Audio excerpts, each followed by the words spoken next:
The show must go on, and it did so today. Day one of the Coral UK Open, but it was a strange one. No crowd, not loud, and the head of the PDC wasn't too happy about it. Cold and quiet at Butlins today on High Roller Radio.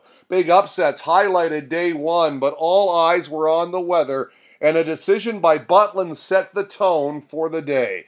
At Butlins, tweeting out bright and early, because of extreme weather, we have regretfully decided not to allow guests to attend this weekend's UK Open for safety reasons. The tournament will take place behind closed doors and will be broadcast on ITV4, essentially turning the FA Cup of Darts into a PDC floor event. Fans not too happy, couldn't get their fix of live darts. Luca was one of them. At Inferno 180 inquiring, "So, no audience today?"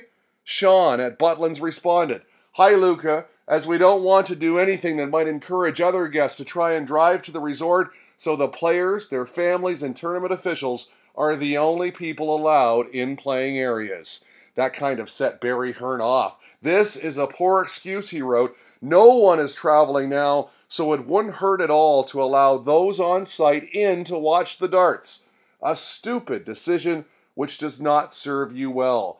Frustrating day indeed on many fronts, not only for Hearn, the PDC chair, but for a handful of players as well, forced to withdraw because of the weather. And yes, the fans, many with tickets, couldn't get there, and those who did were not allowed in. So indeed, a wonderful gesture by both Bully Boy Michael Smith and Diamond Ian White, as pointed out by Worldwide Darts. Smith and White taking time out of their practice schedules to sign autographs outside the hall.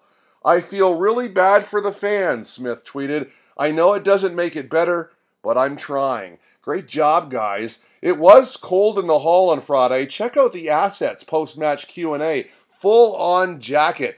Paul Nicholson winning his first two matches, losing his third. ITV4's Chris Mason was certainly dressed for the occasion. Big coat, quite chilly at Butlins. Ned Bolting was wearing a toque.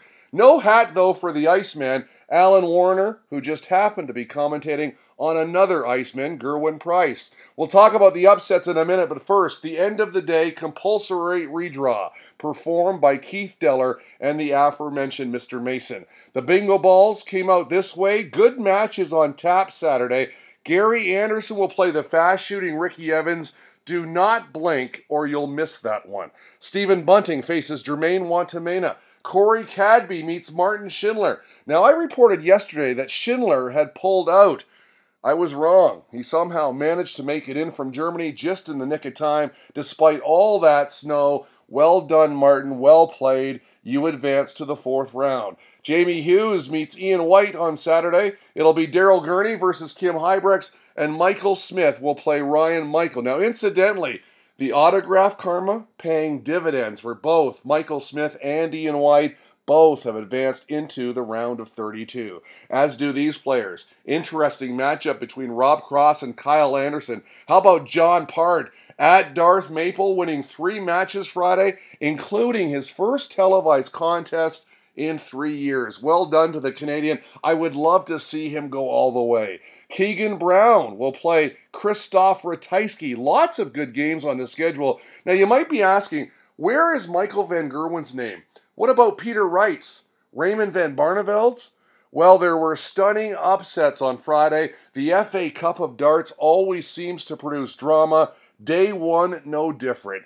MVG losing to Jeffrey Desvaughn, who scored well and held his nerve. 10-8 the final. Van Gerwen not happy at all, but Jeffrey was. "I can't believe it. I think I'm still dreaming. It's one of the biggest wins of my career," he said.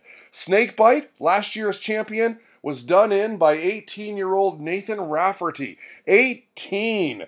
Crazy good for that age. Big day for the Northern Irishman. "I'm over the moon," he said. The aim was to get 5 legs, so it's a good feeling to beat someone who won it all last year. Rafferty, by the way, an apprentice electrician, an unknown.